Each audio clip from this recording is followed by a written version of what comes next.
네, 하나님의 말씀 보도록 합시다. 여호수아 6장 1절부터 7절까지의 말씀 같이 보겠습니다. 여기 오른쪽에 혹시 화면 켜주시면 좋을 것 같네요. 제가 글씨가 너무 이쁘지가 않아서 잘 안 보일 것 같은데요. 여호수아 6장 1절부터 7절입니다.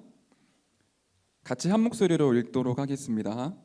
이스라엘 자손들로 말미암아 여리고는 굳게 닫혔고 출입하는 자가 없더라.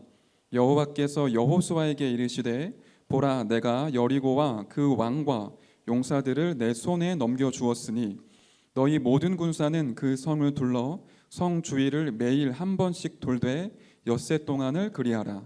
제사장 일곱은 일곱 양각 나팔을 잡고 언약궤 앞에서 나아갈 것이요 일곱째 날에는 그 성을 7번 돌며 그 제사장들은 나팔을 불 것이며 제사장들이 양각 나팔을 길게 불어 그 나팔 소리가 너희에게 들릴 때에는 백성은 다 큰 소리로 외쳐 부를 것이라. 그리하면 그 성벽이 무너져 내리리니 백성은 각기 앞으로 올라갈지니라 하시매 눈의 아들 여호수아가 제사장들을 불러 그들에게 이르되 너희는 언약궤를 메고 제사장 7은 양각 나팔 7을 잡고 여호와의 궤 앞에서 나아가라 하고 또 백성에게 이르되 나아가서 그 성을 돌되 무장한 자들이 여호와의 궤 앞에서 나아갈지니라 하니라. 아멘. 네, 오늘 말씀의 제목은 여리고를 무너뜨린 청년입니다. 여리고를 무너뜨린 청년.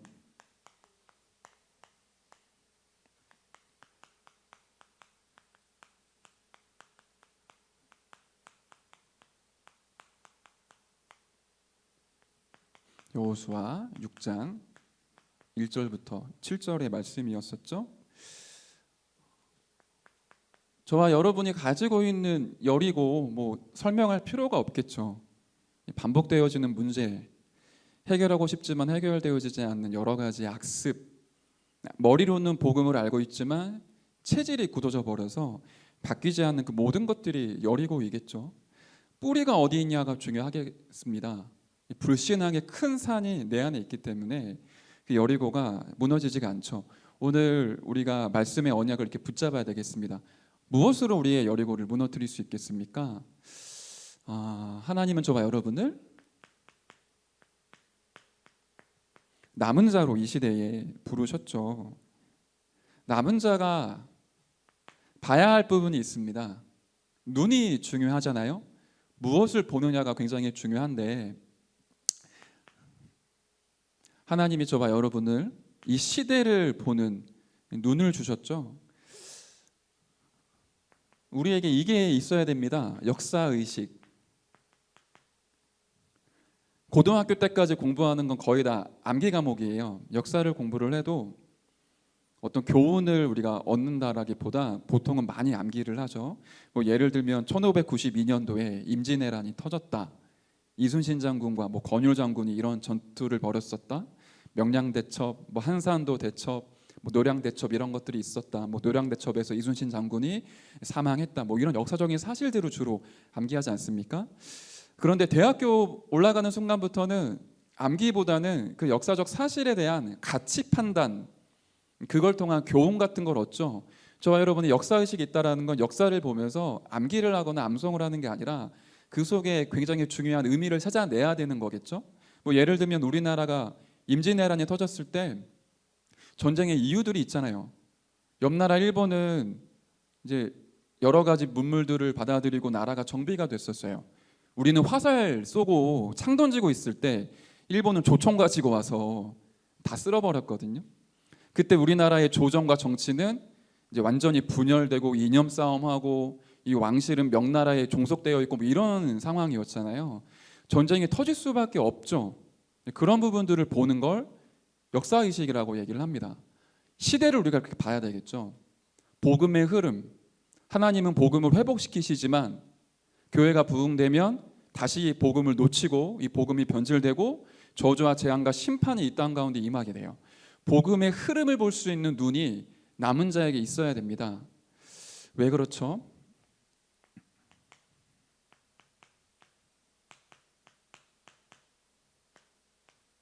지금 이 시대가 어떤 시대인지를 저와 여러분들이 알아야 되거든요.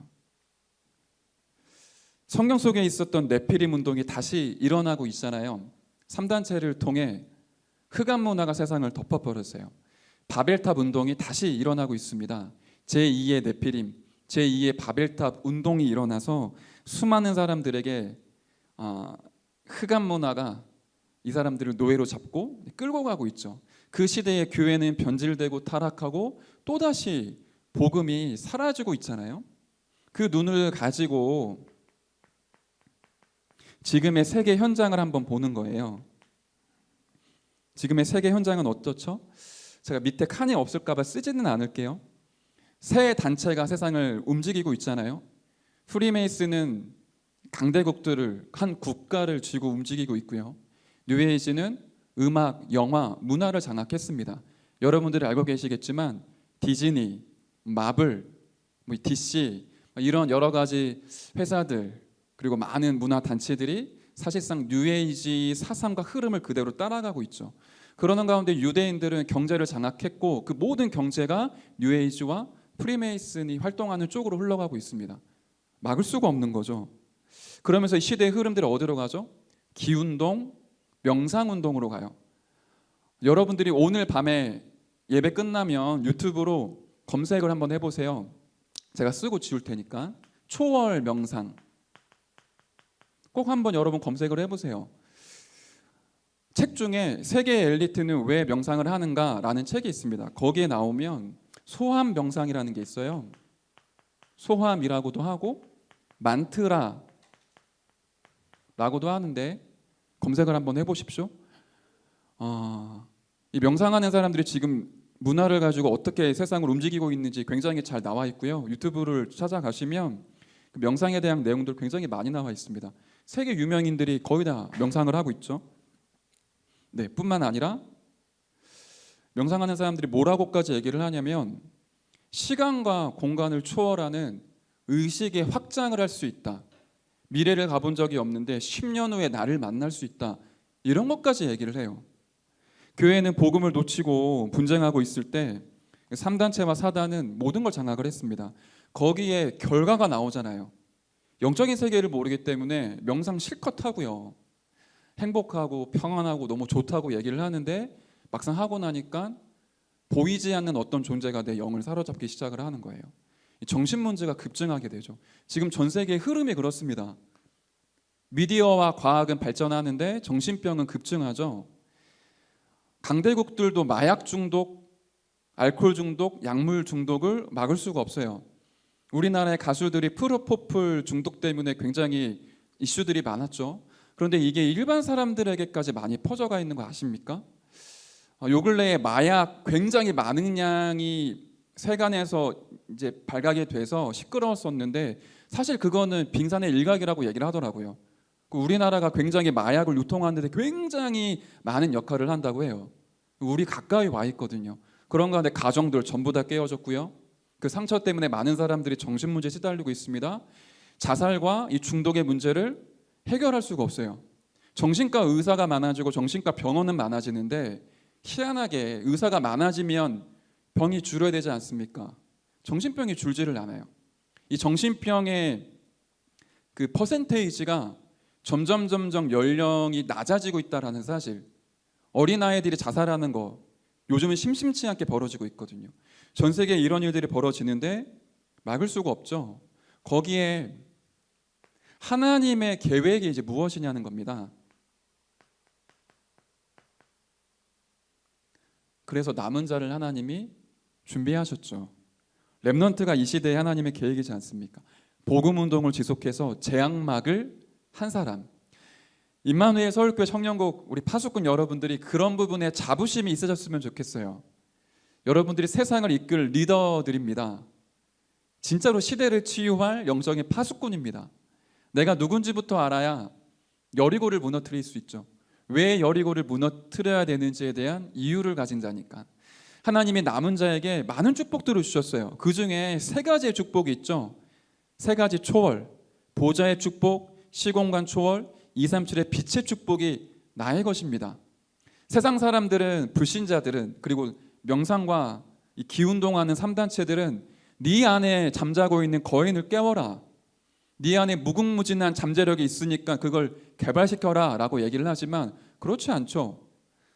원래 인간은 하나님의 형상대로 창조되어졌기 때문에 하나님과 함께하는 것 자체가 능력입니다. 그걸 상실했기 때문에 그걸 회복하는 게 구원의 축복이죠. 불신자들은, 3단체들은, 이 네피림의 서밋들은 자꾸만 잠재력에 대한 얘기를 계속 할 거예요. 하나님은 저와 여러분에게 보좌의 축복, 시공간 초월하는 하나님의 능력, 237의 빛을 비추는 강력한 하나님의 능력으로 역사하고 계시죠. 뿐만 아니라 우리에게는 세 가지 세팅이 있습니다. 하나님의 형상이 살아나는 거죠. 이 생기를 가지고 있는 생명, 나의 영혼에 하나님의 영이 임하는 거예요. 하나님의 말씀이 내 안에 임하니까 생명력, 그 능력이 나타나게 되죠. 세상 사람들, 사단의 서밋들은 무의식이라고 얘기를 해요.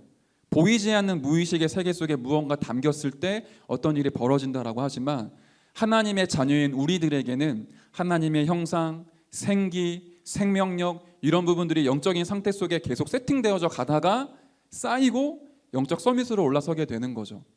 그러니까 세 가지 전무후무, 나에 대한 전무후무한 응답, 교회에 대한 전무후무한 응답, 내가 가지고 있는 업에 대한 전무후무한 응답이 따라오게 돼요. 세상 사람들은 다른 세계가 있다라고 얘기를 하는데 우리에게는 하나님이 역사하시는, 누구도 흉내낼 수 없고 따라할 수 없고 막을 수 없는 하나님의 전무후무한 응답들이 오게 되죠. 그 축복을 누리는 사람이 남은 자고요. 그 축복을 가지고 시대를 보고 세계 현장을 바꿔가는 사람들이 남은 자입니다.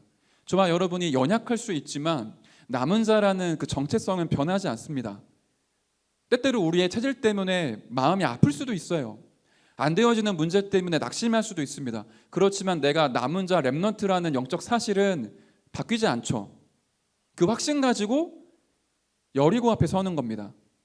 내가 남은 자로서의 정체성을 가지고 내게 와 있는 여리고를 이제 본격적으로 무너뜨려야 되겠죠. 하나님은 저와 여러분을 순례자로 부르시고 보내시는 겁니다. 내 안에 있는 영적인 여리고를 무너뜨리고 현장에 아무도 꺾지 못했던 현장의 흑암 여리고를 무너뜨리며 이 시대의 파도처럼 밀려오는 저주와 재앙의 여리고를 무너뜨릴 남은 자, 순례자로 저와 여러분을 부르신 거잖아요. 어떻게 우리가 갖고 있는 이 여리고를 무너뜨릴 수 있겠습니까? 세 가지를 기억해야 될 거예요. 과거, 오늘, 그리고 내일. 과거에 묶여서 무너지는 자가 아니라 이 과거를 넘어서는 청년으로 저와 여러분들이 부름받았습니다. 과거에 묶여있다라는 게 어떤 얘기죠? 이 상처받고 상처 속에 살아가요. 영적인 암이라고까지 표현을 했는데 곰곰이 묵상을 한번 해보세요. 영적인 암이다. 상처가. 이 상처를 가지고 있으면 신앙생활을 아무리 열심히 해도 영적인 상태가 좋아지지 않는다라는 거죠. 이 상처가 기하급수적으로 퍼지면서 나의 몸, 생각, 마음, 영혼 모든 걸 잠식한다라는 얘기 아니겠습니까? 그러니까 예배도 드리고 기도도 하고 말씀도 듣고 헌금까지 하는데 신앙이 자라지 않아요. 왜냐하면 내 속에 깊이 뿌리 내려진 이 상처를 버리지 못했기 때문에. 이 상처가 어디에서부터 시작이 됐을까요? 성경은 얘기를 하고 있습니다. 하나님의 형상을 가진 인간이 하나님을 떠나면서부터 상처가 시작이 돼요. 상태가 영적으로 보면 영적인 고화 상태인 거거든요. 저도 이제 아이를 키우고 있고요. 한 280일 이제 넘어가거든요. 그런 얘기를 주위에서 많이 해주시고 저도 그런 유튜브를 좀 보고 네이버도 찾고 책도 보고 있는데 모든 사람의 인생이 언제 결정되느냐? 3살 이전에 듣고 보고 체험하고 느꼈던 모든 것들이 각인되고 뿌리 내리고 구성돼서 남은 생을 살아간다라고 얘기를 하더라고요. 결국에 아이가 태어나고 자랄 때 언제가 제일 중요하냐? 이미 엄마 뱃속에 있을 때부터 시작해서 태어나고 나서 3년까지 그때 엄마와 아빠와의 애착 관계, 유대 관계, 그리고 정서의 이제 교류 이런 부분들이 무너지면 일평생 동안 힘든 거예요. 성격 자체가 예민하고 작은 일에 상처받고 심리적으로 불안하고 그런 모든 것들이 이미 3세 이전에 결정이 된다라고 얘기를 하더라고요. 그만큼 우리가 갖고 있는 그 영적인 어떤 상태라는 건 굉장히 중요한 거죠. 그런데 하나님과 함께 있어야 될 인간이 태어나면서부터 이 땅에 우리의 형질이 조성되기 시작한 때부터 하나님과 떨어져 있는 영적인 부모를 떠나 마귀에게 붙잡힌 노예 상태로 그대로 이제 태어나고 자라는 거죠. 영적으로 보면 영적인 고하고 영적인 결핍이 있고요. 영적으로 영양실조에 이미 걸려있는 상태예요. 그것 자체가 사실상 너무너무 큰 상처인 거죠. 그 영적인 결핍이 어디로 흘러나가느냐? 우리의 마음과 생각을 장악을 합니다. 영적인 고아일 뿐만 아니라 이 영적인 상태가 마음의 병으로 나타나게 되죠. 마음과 생각이 이미 잡혀 있는 거예요. 뭔가 모르게 무엇인가에. 그러니까 뭐가 안 되냐? 감정 조절이 잘 안 되는 거라. 이 말 하면 안 된다라는 걸 아는데 이미 난 그 말을 하고 있어요. 이 마음을 가지면 안 된다라는 걸 아는데 말은 하지 않지만 마음속으로 이미 깊은 땅굴을 파고 어딘가 들어가고 있는 거라. 이미 영적인 고아의 상태에다가 우상 숭배하고 종교 생활하고 복음 없는 가정의 환경, 복음 없는 문화 속에 자라났던 성장의 배경, 그러다가 어떤 특별한 충격적인 사건들이 트리거가 돼서 이 정신 문제를 발현시키는 거죠. 마음과 생각이 이미 병들어 있는 상태인 거예요. 그러니까 사람들이 좋은 말을 해도 상처가 되고, 남자친구 여자친구를 사귀는데 이게 사랑하긴 하는데 쉽지가 않은 거라. 사회생활을 하는데 이 감정 조절이 안 되니까 너무너무 괴로운 거예요. 모든 게 나에게 가시돋친 말로 들리기도 하죠.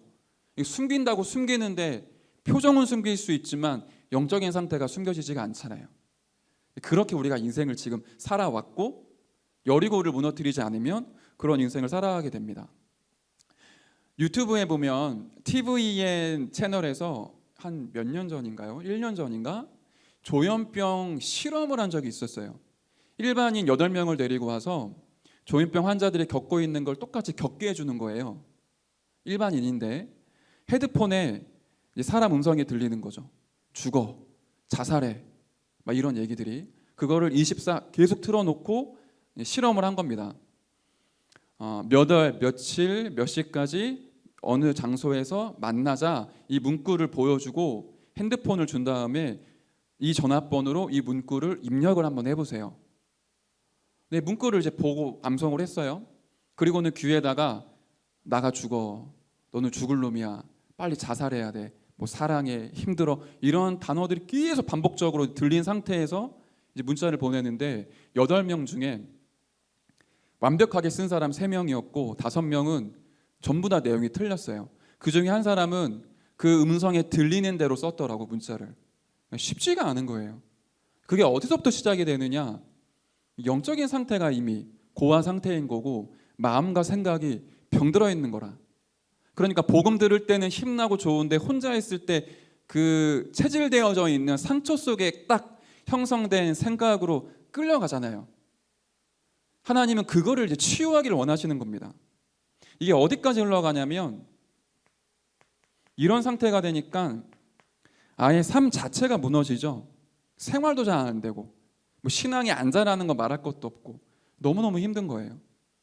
이런 거 혹시 없으십니까? 저는 살아오면서 많이 겪었거든요. 지금도 우리 주변에 많이 있을 거고 혹시 이 자리에 앉아 계신 분들 중에 또 예배드리는 우리 비대면으로 예배드리는 청년분들 중에 다 갖고 있잖아요. 강도가 다를 뿐이지 이미 우리의 상태가 죄인된 상태로 태어나서 하나님을 떠나 있다가 사단에게 노예로 끌려다녔기 때문에 많은 상처들을 받았고 상처를 주며 살아가고 있습니다. 하나님의 계획과 목적은 이거 이제 끝내라는 거죠. 근데 우리의 의지와 노력 가지고 해결할 수 없으니까 하나님이 끝낼 수 있는 답을 저와 여러분에게 주셨죠. 그게 무엇입니까? 출애굽 사건이었습니다. 출애굽기 3장 18절에 보니까 피제사 드리러 가나안 땅으로 가라. 출애굽기 12장에 보니까 6월절 날 어린 양을 잡아서 그 피를 문설주에 바르기만 하는데 영적 고아에서 하나님의 자녀로 신분이 바뀌는 거죠. 사단의 노예에서 하나님 나라의 축복을 누릴 그리스도의 대사로 신분이 바뀌는 겁니다. 뭐가 이루어지죠? 영적 치유, 근본 치유가 이때 이루어지게 돼요. 근본 치유, 영적 치유 없이는 상처 치유가 일어날 수 없습니다. 우리의 근본적인 신분이 바뀌지 않고는 우리 영적인 상태를 뒤집어 엎을 수가 없어요. 그래서 하나님이 우리에게 출애굽의 응답을 주셨죠.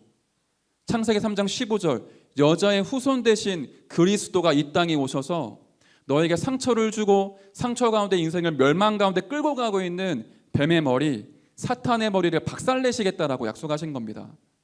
출애굽기 3장 18절에 피제사 드리는 날 우리의 상처와 우리의 문제가 끝나게 되죠. 피제사 무엇입니까? 유월절 어린 양의 피, 십자가 사건을 의미하죠. 그리스도 대신 그 예수께서 십자가에 죽으시고 모든 물과 피를 쏟으실 때, 그 사실이 나에게 믿어질 때 그 피 흘림을 통해 모든 죄와 사망의 법에서 해방되어지게 되죠. 그 축복 누리라는 겁니다. 이사야 7장 14절에 그렇게 얘기를 하고 계시죠. 처녀가 잉태하여 아들을 낳으리니 아담의 후손이 아닌 겁니다. 남자와 여자와의 관계를 통해 태어난 인물이 아니라 성령을 통해 잉태되어진 성육신한 그리스도, 그분이 하나님 만날 수 있는 유일한 새롭고 산 길이죠. 영적인 고아로 죽어가고 있던 저와 여러분에게 부활 생명, 부활 능력으로 역사하사 하나님 만날 수 있는 신분으로 바꿔주셨죠. 그 그리스도를 언약으로 붙잡을 때 영적 치유, 근본 치유가 일어나기 시작을 해요. 하나님을 만나게 된 거죠. 그 속에서 무엇이 느껴집니까? 하나님의 사랑과 은혜가 체험되어지잖아요. 예전에 류 목사님께서 이런 예화를 드신 적이 있는데, 집에서 잠깐 영화를 한 편 보는데 잠깐 보려고 했던 거래요. 영화를 보다 보니까 이제 완전히 이제 빨려 들어가게 됐대요. 내용이 어떤 내용이냐면, 이제 부잣집에 이제 이 아들이 여행을 가기 위해 삼촌과 함께 이제 비행기를 타고 이제 사막을 횡단해서 목적지로 가는 겁니다. 그런데 기계 고장으로 이 비행기가 추락을 했어요. 다행히 삼촌은 죽었지만 이 아들이 이제 살아난 거예요. 조그만 이제 아이가. 어떡합니까? 그 사막 한가운데서 삼촌은 죽었고 도와줄 사람이 없어요. 그러는 가운데 막 사막을 이제 헤매는 거죠. 이 사고 소식을 들었던 아버지가 온갖 수단 방법을 다 동원해서 이 아들을 찾기 위해 다시 이제 그 추락한 장소를 떠나는 거예요. 사람들을 대동해서 수색을 하는데 찾을 수가 없죠. 사막이 얼마나 넓은데. 그러는 동안에 이 아이는 이제 길을 걸어가면서 기진맥진한 상태, 목숨이 위태로운 상태까지 간 거예요. 이 아버지가 이 아들을 살리겠다라는 일념으로 이제 이런 종이 포스터를 만든 거죠. 사랑하는 누구누구야, 내 아들아, 절대로 포기하지 마라. 아빠가 너를 끝까지 찾고 너를 끝까지 포기하지 않을게. 그 포스터를 만들어서 이제 비행기를 타고는 사막에 계속 뿌리고 다닌 겁니다. 근데 아들이 그걸 이제 봤어요, 포스터를. 그걸 이제 붙잡고는 삶의 희망을 얻은 거죠. 조금만 더 기다리면 이제 아빠가 온다. 포기하지 말자. 그리고는 막 기다리고 막 걸어가는데 많은 사람들은 이제 포기하라고 얘기를 하는 거죠, 이 아빠한테. 그 사막이 어떤 곳입니까? 낮에는 뜨겁고 밤에는 춥고 독사와 맹수들이 우글거리는 그곳에 그 작은 아이가 살아남을 수가 없다. 장정인 어른들도 며칠 있으면 굶어 죽고 기아 상태로 죽을 수밖에 없는데 아들이 살아날 수가 없다. 이제 그만 포기해라. 그런데 아빠가 절대로 포기하지 않는 거예요. 다시 사람들을 대동해서 헬기를 타고 수색을 하는데 다른 사람들 눈에 안 보이는데 아빠의 눈에 뭔가가 보인 거죠. 사막 한가운데 발 2개가 딱 보이는 거예요. 헬리콥터를 이제 내리고 허겁지겁 뛰어가서 그 2 발을 붙잡고 이제 딱 꺼내니까 그 아들이 이제 아직 숨이 붙어 있는 겁니다. 그 아들을 이제 붙잡고 이제 안고 울면서 이제 상봉을 하게 된 거죠. 그런 내용의 영화였대요. 류 목사님이 그거를 이제 잠깐 보려고 했는데 그 영화에 이제 완전히 푹 빠져서 이제 끝까지 이제 보신 거라. 그 얘기를 하면서 이 말씀을 하시는 거예요. 우리를 향하신 하나님의 사랑과 은혜, 절대로 포기하지 않는 하나님의 사랑, 모든 걸 아낌없이 내어주셔서 우리의 상처를 해결하시고 노예되어져 있는 영적인 상태를 치유하시며 이 땅 가운데 하나님 나라를 이룩할 그 남은 자로, 순례자로 살아가게 하시기 위해 죽기까지 자기를 들이신 하나님의 사랑과 은혜, 그걸 우리가 체험하는 거거든요. 그리스도를 통해 그 하나님의 사랑과 은혜가 체험되어질수록 내 속에 켜켜이 쌓여있는 상처들이 바뀌어지기 시작을 합니다. 환경이 안 좋고 너무나 어려운 상황 속에 살아온 사람이라 할지라도 하나님의 사랑이 지속적으로 체험되어지고 맛보게 되면 바뀌게 돼요. 하나님의 사랑을 통해 감사가 회복되어지게 되죠. 부모가 나를 버릴지라도 여호와 하나님은 나를 버리지 아니하십니다. 그 다윗의 고백이 나의 고백이 되어지는 겁니다. 그때 우리 안에 사람을 향한 원망, 이 세상을 향한 분노, 자기 자신을 향한 자책, 이런 부분들이 치유되어지기 시작을 해요. 이 출애굽의 역사가 얼마나 크고 강합니까? 그리스도만 붙잡았는데 하나님의 사랑과 은혜가 내게 체험되어지죠. 그걸 가지고 우리가 어디를 가야 되죠? 여리고를 돌아야 됩니다. 그 출애굽의 언약, 그리스도의 비밀, 그 복음의 말씀 붙잡고 여리고를 도는 거예요. 매일 언약궤를 맨 제사장들을 따라 여리고를 돌아라. 무슨 말이죠? 말씀 따라가라. 어떤 말씀? 복음의 말씀을, 나를 사랑하사 나를 구원하신 그리스도의 언약을 붙잡고 그 말씀 붙잡고 도전을 하는 겁니다. 이게 우리가 과거를 넘어서는 청년의 축복이죠. 상처 버릴수록 우리에게 이득일 거예요. 근데 잘 안 버려지죠? 우리의 영적인 상태가 중요합니다. 진짜 그리스도께 이 은혜를 받은 그 충격과 그 감격과 감동이 있는 사람이 이 상처를 치유할 수 있어요. 제가 정신 문제 있는 사람들을 이제 많이 만나고 양육도 하고 기도도 하고 함께 사역도 하잖아요. 특징이 뭐냐면 메시지를 많이 들어요. 갈급하니까. 저보다 메시지를 많이 듣시는 것 같아요. 근데 특징이 뭐냐면 다 듣는데 한 가지 확신이 없어요. 그리스도에 대한 확신. 그리스도가 나의 구주로, 나의 구원자로 2000년 전에 이 땅에 오셔서 내 모든 문제를 십자가에 짊어지시고 죽으시고 끝내셨다. 여기에 대한 것만 희미하고 다른 것들은 많이 알아요. 희한하더라고요. 그러니까 이게 우리가 안다고 아는 게 아닌 것 같아요. 진짜 여기서 우리가 답을 내야 되거든요. 그리스도로. 그렇게 과거의 상처를 넘어서는 순례자입니다. 오늘의 문제가 있죠. 오늘을 넘어서는 청년인데 오늘의 문제는 무엇입니까? 상처가 많으니까 갈등도 많아요. 사람과의 갈등 끝이 나지 않죠. 가정이 축복이어야 되는데 부모님과의 관계 깨어지고 가족의 형제 자매와의 관계 깨어지고 집에 들어가는 게 너무 싫고 빨리 집 나가고 싶고 이러한 갈등들이 끊임없이 우리에게 있는 거죠. 그러다 보니까 사회생활이 가능하겠습니까? 직장에 들어가는데 업무가 힘든 건 둘째 치고 그 사람과의 관계가 너무 힘든 거라. 이 직장을 내가 언제까지 있어야 되느냐? 직장을 계속 옮길 수밖에 없는 상태인 거죠. 그리고 이 업이 진짜 내 인생의 업이 맞냐? 이런 갈등들이 끝나지 않는 겁니다. 그게 어디까지 가죠? 심지어 교회에 와 있는데 교회 안에서도 시험 들고 상처받아요. 사실은 결국 나 자신의 갈등이 끝나지가 않는 거죠. 그게 오늘 우리가 마주하고 있는 현실이기도 합니다. 이 오늘 우리의 갈등을 어떻게 끝낼 수 있을까요? 분명히 출애굽을 했는데 노예의 근성, 광야 체질로 묶여 있는 거예요. 쉽게 말하면 각인뿌리 체질이 뒤바뀌지 않은 거죠. 그렇기 때문에 하나님은 이스라엘 백성들을 광야로 인도하십니다. 여기서 마음 치유를 하시죠. 정신 치유를 하세요. 어떻게 해요? 매일 했어요. 매일 피제사 드려라. 매일 그리스도를 누리고 묵상하고 바라볼 수 있도록 양을 잡았습니다. 그 정도가 아니죠. 절기를 지키게 했어요. 원래는 7가지 절기인데 그거를 이제 줄이니까 세 절기가 된 거거든요. 유월절을 통해 그리스도를 발견하고 오순절을 통해 성령의 능력을 받으며 수장절을 통해 하나님 나라의 배경을 누리게 하셨어요. 그리고 성막과 회막과 장막의 축복을 주셨죠. 다시 말하면 예배 속에서 모든 걸 회복하게 하신 겁니다.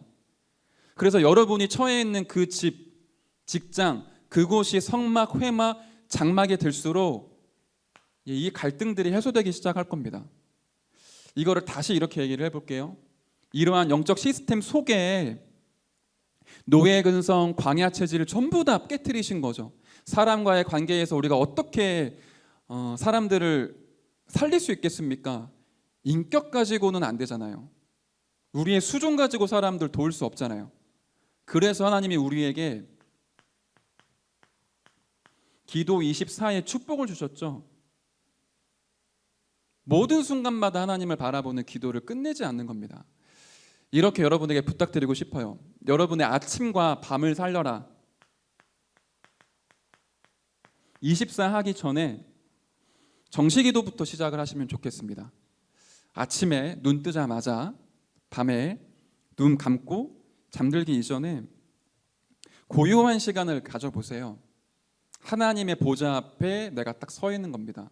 하나님을 향하겠다라는 마음만 먹으면 보좌에 계신 하나님이 성령으로 시공간을 초월하여 내 안에, 내 앞에, 내 이 현장 가운데 이제 임하시게 되죠. 그걸 이제 떠올려보고 그림도 그려보고 고요한 시간을 가지시고요. 호흡도 차분하게, 많은 생각, 많은 마음 때문에 흔들리지 마시고 모든 것들이 천천히 고요한 시간으로 흘러가시면서 한 가지를 하는 거예요. 지금도 살아계신 하나님, 내 속에 성령으로 역사하옵소서. 하나님, 지금 이 시간 말씀 묵상하길 원합니다. 하나님이 주시는 그 말씀이 나에게 각인되고 임하게 하여 주옵소서. 숨을 들여 마시고 내뱉으면서 계속 기도하는 거예요. 기도 제목이 필요 없는, 문제를 해결해 주십시오도 아니고, 제가 좀 잘 되게 해주세요, 제가 제발 상처 좀 치유되게 해주세요, 그것도 이제 조금 내려놓으시고, 하나님, 나를 구원하신 그리스도께서 지금 내 안에 충만하게 역사해 주옵소서. 그러다 여러분 마음속에 부딪히는 말씀들이 있다면 묵상해 보는 겁니다. 하나님이 세상을 이처럼 사랑하사 독생자를 주셨으니 이는 그를 믿는 자마다 멸망하지 않고 영생을 얻게 하려 하심이라. 묵상해 보는 거예요.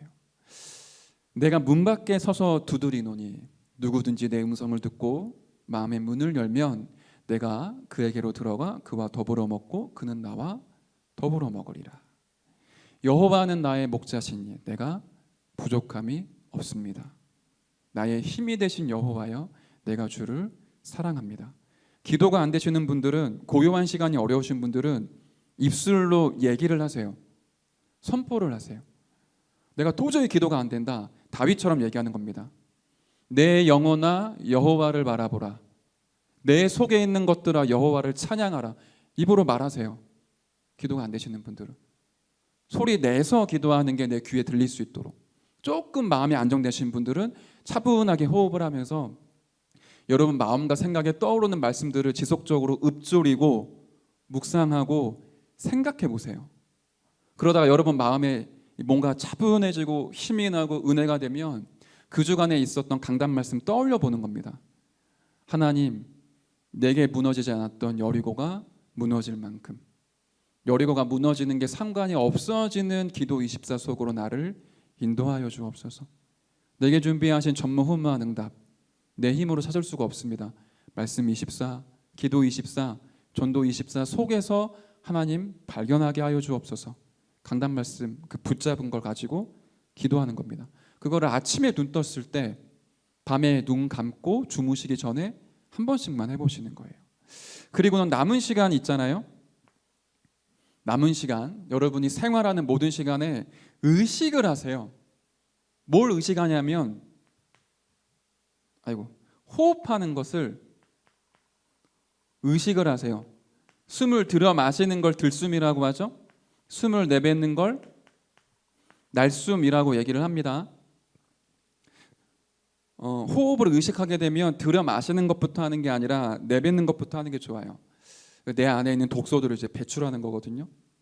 내뱉으면서 성령의 능력으로 지금 이 시간 내 안에 불신앙은 무너질지어다.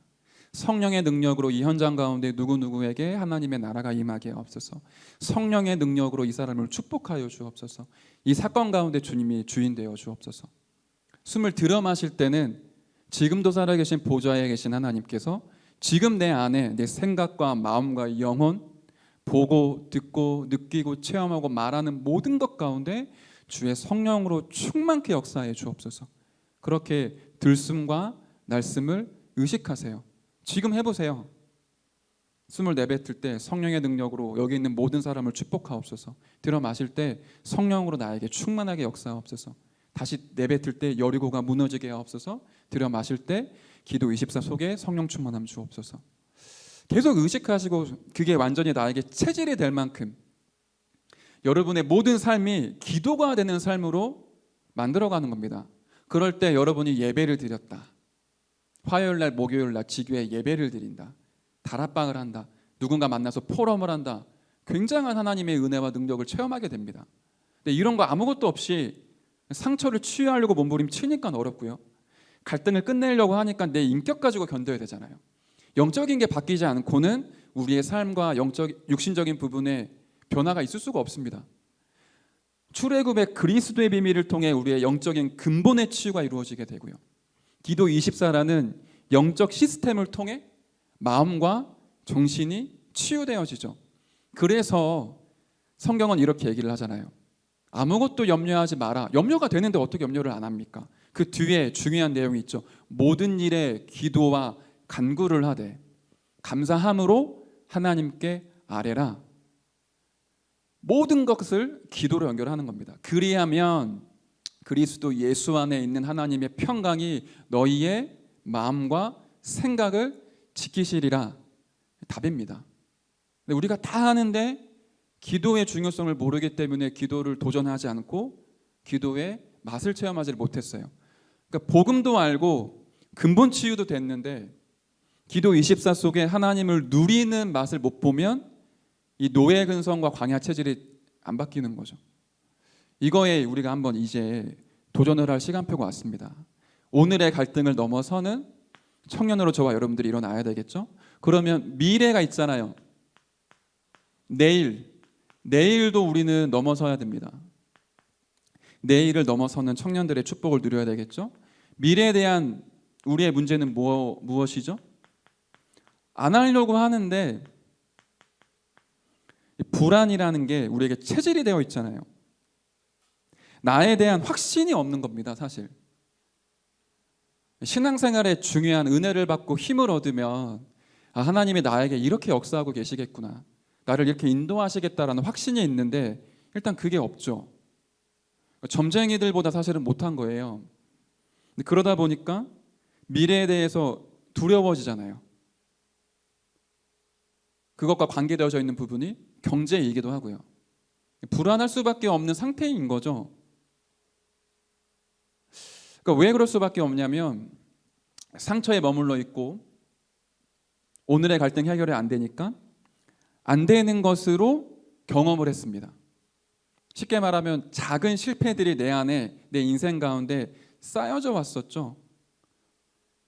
그 말은 예수는 그리스도 모든 문제 해결자라고 고백은 했지만 숨은 내 인생 중에 지금 안 되어진 경험들이 많단 말이에요. 그게 불신앙으로 보이지 않게 이제 뿌리를 내린 거죠. 그러다가 어느 날 내 생각이 불신앙에 잡혀요. 안 되는구나. 옛날에도 그렇게 했지만 안 됐었어. 옛날에 훈련 받았지만 안 됐었어. 옛날에 전도도 했지만 또다시 내가 옛날에 나로 돌아갔었어. 그러니까 오늘 안 될 거고 미래의 나는 안 될 거야. 사단이 제일 좋아하는 거잖아요. 스스로 교만하여져서 넘어지거나 스스로 낙심하여져서 포기하거나. 하나님은 하실 수 있습니다. 그런데 왜 우리에게 이런 문제가 반복되어지느냐? 그리스도로 가긴 하고 기도 24 회복하라는 하나님의 숨은 계획이 있는 거죠.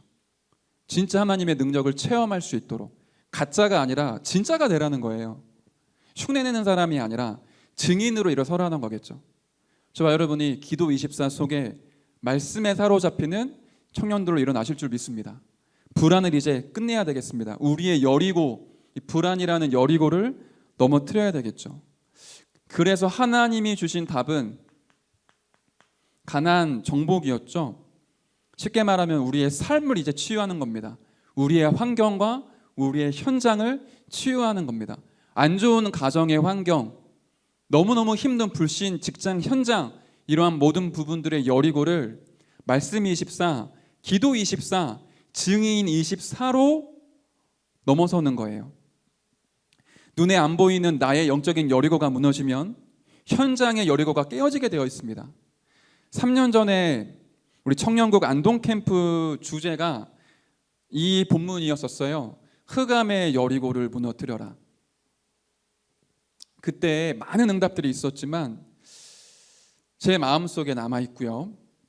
또 그 당시에 청년국 담당 교역자였던 우리 김삼만 목사님의 마음속에 남아 있는 응답이 공통적인데, 여러분 아실 겁니다. 얼마 전에 소천한 이민석 형제님 백혈병 가지고 있었죠.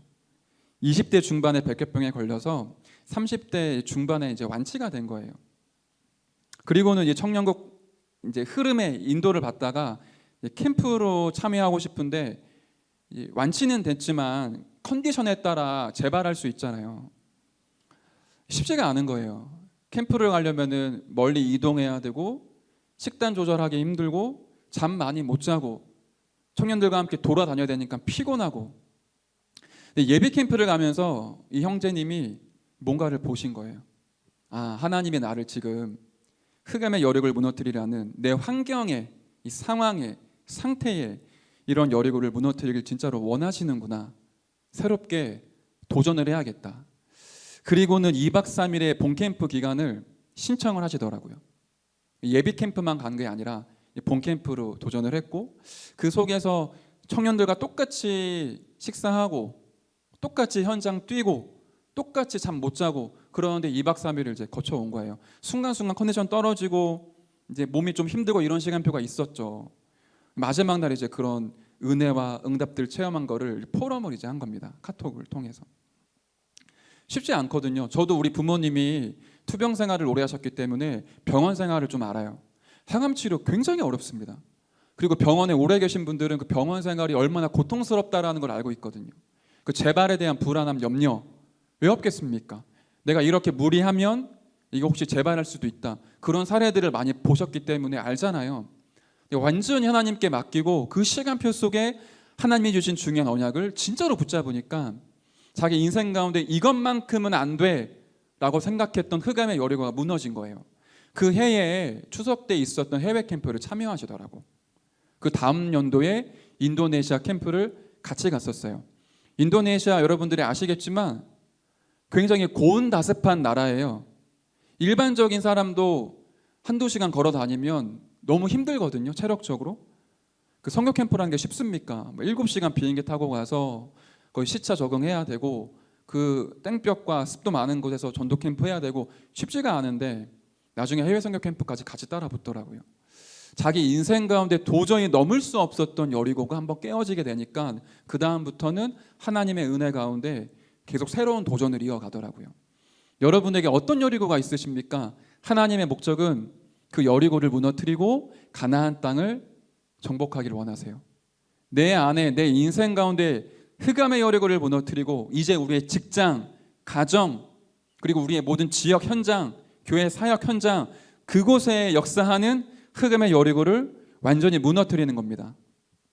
어떻게 무너뜨렸죠? 마지막 날 7바퀴를 돌고 외치라고 명령하십니다. 무엇을 외치죠? 그리스도의 승리하심을, 그리스도의 완전하심을, 그리스도의 충분하심을 외치는 겁니다. 말씀 24, 기도 24, 이제는 증인 24로 들어가게 되면 상처, 갈등, 불안, 염려 무너지게 되죠. 저와 여러분들은 전도자입니다. 거기에 추후의 망설임 없이, 갈등 없이 그냥 100% 믿으시면 돼요. 임마누엘 서울교회에, 그것도 청년국에 여러분이 지금 함께 예배를 드리고 있다? 절대로 우연 아닙니다. 쉬운 일이 아니에요. 청년 교정 명단에만 청년들이 한 1,000몇백 명 되거든요. 여러분이 청년국 예배까지 와 있고 현장에 시스템까지 연결되어져 있다? 여러분 보통 사람 아니십니다. 나는 전도자다, 나는 증인이다. 이걸 가지고 이제 어디로 들어가야 되느냐? 불신자를 만나면 그 사람의 인생의 문제를 완전히 끝낼 수 있는 그리스도로 답을 주는 거예요. 영접 운동이죠. 영접되어진 그 사람과 함께 말씀 나누고 그 사람을 양육하여 교회화시키는 예배 축복을 회복할 수 있도록 양육 운동이 우리에게 일어나겠죠.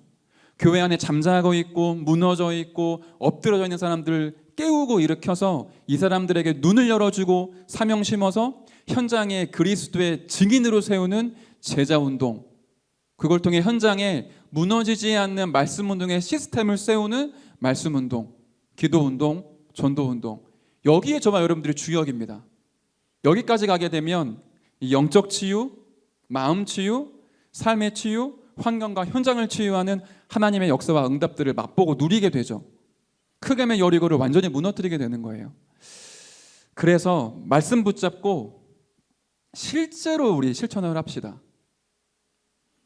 했다 치고 넘어가지 않고요, 하는 흉내를 내지 않고 도전을 해봅시다.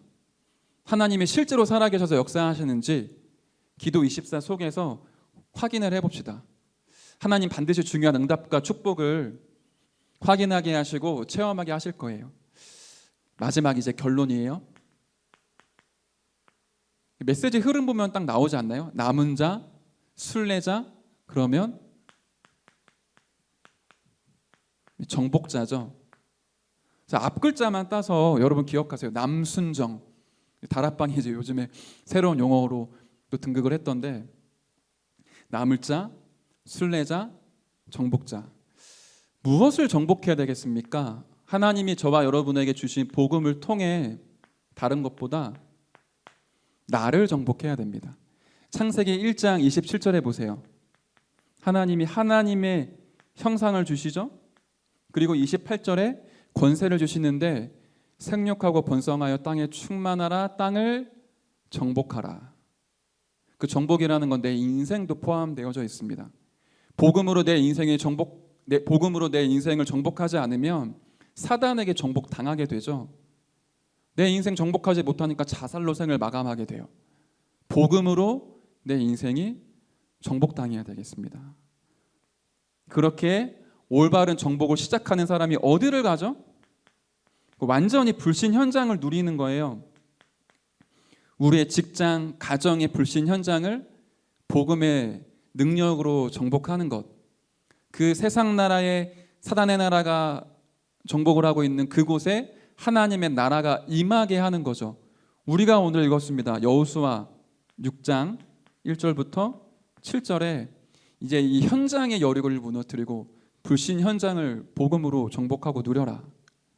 불신자가 많은 직장에 있으시다면 여러분들 축복입니다. 그 사람들을 살리고 그 현장의 흑암의 여리고를 무너뜨릴 수 있는 절호의 기회를 하나님이 우리에게 주신 거 아니겠습니까? 그렇게 불신 현장을 정복할 수 있는 사람이 어디까지 가죠? 이제 시대를 정복하게 됩니다. 여호수아 10장 12절부터 14절에 전무후무한 응답을 누리게 되죠. 여호수아를 한번 생각을 해보세요. 40년 동안 노예 생활을 했었거든요. 그리고 40년 동안 광야 생활을 했던 인물입니다. 똑같았어요. 상처는. 근데 많은 사람들은 광야에서 인생을 마감했고, 여호수아는 말씀 24, 기도 24, 증인 24 속에 있었기 때문에 상처와 갈등 끝내고요, 미래에 대한 불안 염려 버리고 가나안 땅을 정복하는 주역으로 일어나게 됩니다. 이 축복이 여호수아에게 국한되는 게 아니라 이 말씀 붙잡고 기도하는 저와 여러분에게 그대로 성취되길 하나님이 너무 기다리고 원하고 계십니다. 하나님의 사랑과 그 은혜가 저와 여러분의 인생 가운데 계속 풍성하게 넘치고 차올라서 다른 사람들에게까지 전달하는 그 축복의 은혜 누리시길 바랍니다. 제가 기도하고 우리 이어서 순서를 인도받겠습니다. 하나님 감사드립니다. 우리를 남은 자, 순례자, 정복자로 부르신 주님, 우리 앞에 있는 흑암의 여력을 무너뜨리는 기도 24로 인도하여 주옵소서. 이 복음의 비밀을 말씀으로 누리게 하시고 하나님의 성령의 역사를 기도로 누리게 하시며 이 예수 생명, 예수 능력을 전도로 누릴 수 있도록 축복하여 주옵소서.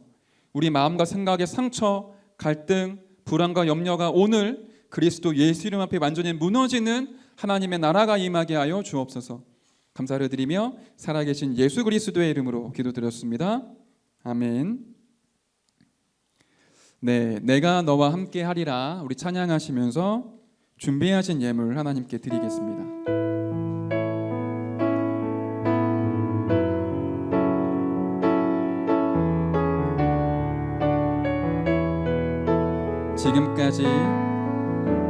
지금까지 지나온 나날들 주님의 은혜로 늘 인도받아 수없는 좌절과 문제 속에서 주님의 선한 계획 날 이끄시네.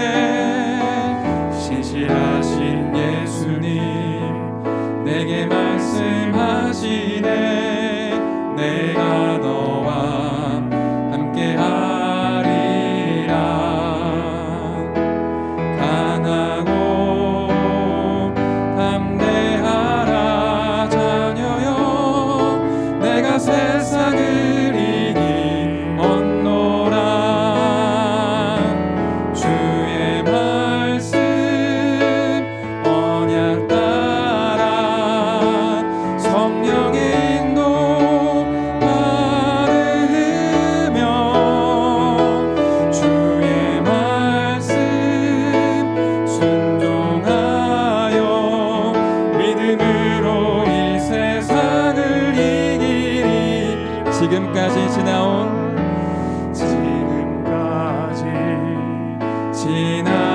나날들 주님의 은혜로 늘 인도받아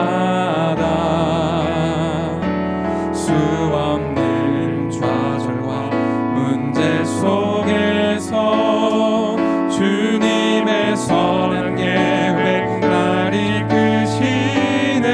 살아계신 주님 내게 말씀하시네. 내가 너를 사랑하노라.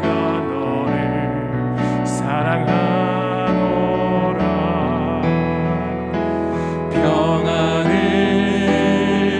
누리려라 백성아. 내가 너희와 함께 하노라. 세상 살리 말씀 품고 성령의 충만 받으며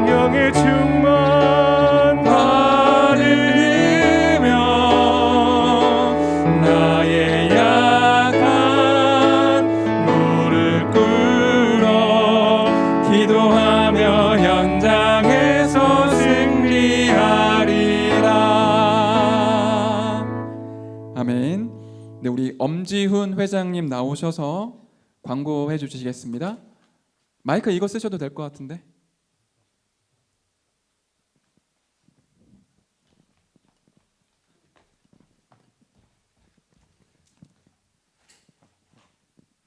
네, 청년국 예배 오신 여러분들을 환영합니다. 오늘부터는 본격적으로 교회에서 이제 예배를 드릴 수 있게 돼서 이 현장에도 청년들이 나와 계신데 먼 길 오시느냐 수고 많으셨습니다. 광고 드리도록 하겠습니다. 그래서 지금 이번 주에는 지금 셔틀 운행을 하지는 않았는데요. 앞으로는 대중교통으로 오시는 분들을 위해서 셔틀을 준비할 예정에 있습니다. 다음 서베이 때는 그 광고까지 들어갈 예정이니 잘 확인하셔서 광고를 유심히 지켜봐 주시면 좋겠습니다. 네, 광고 이어서 드리도록 하겠습니다. 지금 본부에서 24차 세계산업인 온라인 대회가 10월 22일부터 23일까지 있습니다. 등록은 오는 10월 4일부터 시작입니다. 청년분들 중에서도 사업을 하시거나 그 분야에 계신 분들이 많은데 관심 있으신 분들은 등록하셔서 말씀을 따라 인도받으셨으면 좋겠습니다. 똑같이 유럽 전도 집회와 산업인 대회가 10월 27일부터 28일 있습니다. 유럽 복음화를 마음에 담고 기도하시는 청년분들께서는 가지 않아도 한국에서 메시지를 들으면서 인도받을 수 있으니 함께 기도하며 인도받아 주셨으면 좋겠습니다. 그리고 한 가지 청년국 예배가 이제 현장으로 인도받게 되면서 저희가 고정되는 서베이를 올려드리려고 합니다. 목요일에는 토요일 현장 예배를 신청하는 날입니다. 그리고 금요일은 주일 현장 예배를 신청하게 되겠습니다. 그래서 너무 혼동 있으시지 말고요. 제가 전화를 한 3건 받았는데 목요일 날은 토요일 현장 청년국 예배고 주일 날은 주일 1, 2부와 렘넌트 예배 현장 예배 신청하시는 것을 혼동 안 하셨으면 좋겠습니다. 그리고 이어지는 광고인데요. 잠시만요.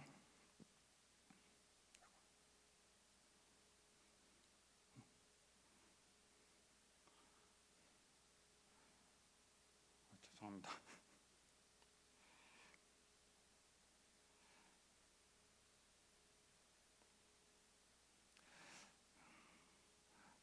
광주시에서 하는 광고입니다. 저희 교회 그 권사님이시죠. 권사님께서 광고를 주셨는데요. 도시 재생에 관련한 로컬 크리에이터 활동가를 모집하는 광고입니다. 도시 재생이니까 저희가 지금은 광주에 와 있으니까 당연히 광주시고요. 마을 공동체와 도시 재생 사업에 참여할 청년들을 모집합니다. 다양한 문화, 예술, 미디어, 봉사, 사회, 경제, 공동체 활성화를 통해 낙후된 지역을 활성화시키는 그런 사업입니다. 그래서 여러분 청년들 중에 혹시 관심이 있거나 이런 쪽에 해보신 경험이 있는 청년들께서는 저에게 연락을 주시면 제가 연결을 해드리도록 하겠습니다. 이 광고는 저희가 청년 카톡방을 통해서 올려드리도록 하겠습니다. 이상으로 광고를 마치고 전도사님 나오셔서 헌금 기도와 주기도문으로 청년국 예배를 마치도록 하겠습니다. 하나님 감사합니다.